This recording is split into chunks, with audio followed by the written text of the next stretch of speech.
Hey everyone, it's Richard Metal Fan here, bringing you guys a brand new 2022 album review. And today we're going to be talking about the new album from the band Shadow of Intent entitled Elegy, which was released today through themselves. It was self-released since they're an independent band.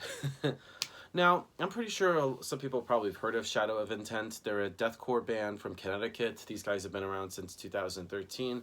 And in my opinion, I think Shadow of Intent, along with like other modern deathcore bands like Lorna Shore or Angel Maker, I just think they're pretty much one of the best bands that are going right now. Um, and I've been a fan of these guys since 2018, so almost 4 years. Since the very first time I saw them play, they've opened up for a Carnifex and Oceano, and that was pretty much when I got into the band. And I think I've seen every Atlanta show since then. That show, and then I saw them like 2 months later on the tour with the Black Dahlia Murder, Whitechapel, Flesh God Apocalypse, and Aversion's Crown, which, as my opinion, is probably one of the best shows I've seen. And then I saw them play with Despised Icon, and then I saw them on their headliner almost 2 years ago, and it was awesome.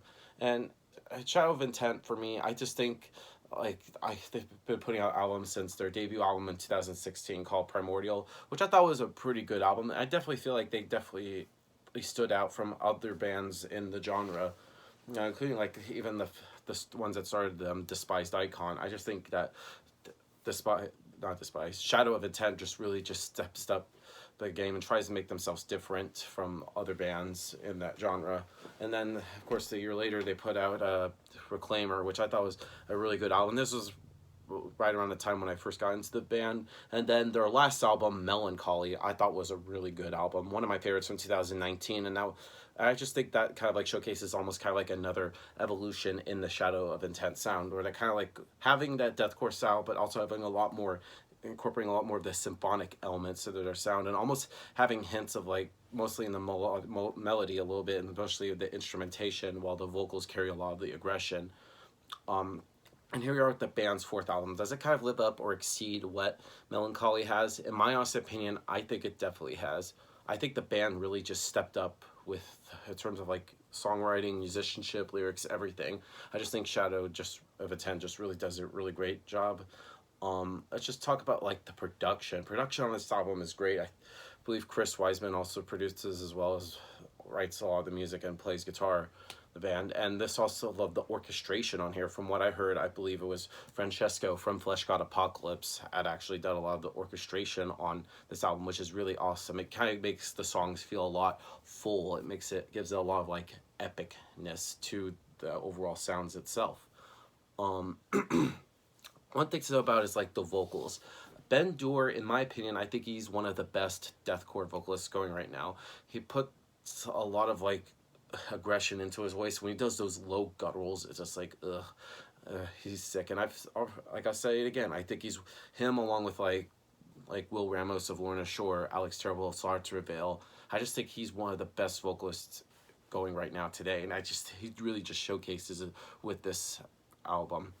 The guitar work on this album is pretty tight. Chris Wiseman really stepped up his playing a bit. I just think it's a lot more tighter. It's a lot more clean, and he really just showcases it with this album. And the bass on this album is pretty audible. Andrew Monius's bass, I hope I didn't butcher your last name. Andrew's bass playing is really good. You could definitely hear it well. And then the drumming wise, and this is the first album with their new drummer, Bryce Butler, who you probably know. He played with Abigail Williams, The Faceless, a plethora of other bands. And Bryce's drumming on this album is really great. I forget who's their original drummer, forgive me, but there was some really good big shoes to fill, but Bryce does a really great job filling in. So without further ado, let's dive into this album track by track. Now, starting things off is Farewell, which is interesting that the first song on here is called Farewell. I thought it would be kind of like the last song, but anyway. It starts off with some tribal drumming and kind of like a very epic choir build-up, and then the band just comes in and it delivers at 100% with sort of fast drumming and riffs, and then comes in with the sick vocals. And I really love the lead parts that Chris does on here too. I think it's a really great way to start this album. Start it off with a bang. Then we move on to Saurian King. Now, Saurian King starts off very slow and clean, and then the vocals and drums kicks in, and I really love the orchestration that backs it up here, and I really love the one parts where Ven's vocals go really fucking low, and then there's also a part where you hear a piano playing too. The Coming Fire. Now, this song doesn't waste any time at all. It just goes in very fucking fast, and then there's some drumming with some chants, and I think this song would really go well with a live setting when they play live, and I really hope they play it live on the Cannibal tour coming up next month. And I love that there's like a part that before the solo there's some like backing cleans behind Ben screaming, and I think the cleans are from Chris, if I'm not mistaken. Correct me if I'm wrong in the comments. Next up is Of Fury. Now, when I first heard this song, there's just something about it that sounds very European-like, a lot of like the Scandinavian metal bands, even though they're from fucking Connecticut. And this song is really good, and there's like a part like almost in a minute in that kind of reminds me a little bit of like Cradle of Filth, a little bit like Sapphiron's Curse, but I don't have a problem with that. Next up is Intensified Genocide, which I believe is one of the first songs released from this album. And this song has a very brief intro before jumping straight into the action with a very kind of like boppy riff. And there's like the one riff when the verse comes in, it kind of reminds me of something from the Mad Tyrant's Betrayal. And then it progresses through the verse and some orchestral layers, and then it opens up with a very great melodic section, which kind of sounds like the chorus from Malediction. And I honestly expect Chris to start singing here, but we don't get any cleans. Ben just continues with the aggression, and it does sound a little strange at first, and the vocal phrasing sounds like it could be something from the pre-chorus leading into a big melodic chorus, but once it's over it jumps right back into the verse riff, and then Chris brings out that fingers for like the smooth solo section, and it's a very Chris solo and technically enough to be super melodic, and then it just leads into another chuggy kind of like section, and then I guess like any other band would use this like setup for a stupid heavy breakdown, but we all know Shadow of Intent are above antics just like that. Moving on to the next song on the album, which is called Life of Exile. Now, it starts off with some beautiful sounding orchestration to start it off, and I kind of think it would be an awesome idea if Shadow of Intent could use this, do like a live show or a tour with sort of like live orchestration to like backing them up, kind of like Dimmu Borgir did with like one of their live DVDs, or Metallica with S&M. And Ben here kind of like displays a different kind of vocal style. In fact, the vocals on this in this song in particular are pretty interesting, where Ben almost starts singing a little bit, but he's also mid screaming, so it's like kind of like combined together. It's a weird way to describe it, but overall it's a damn good song.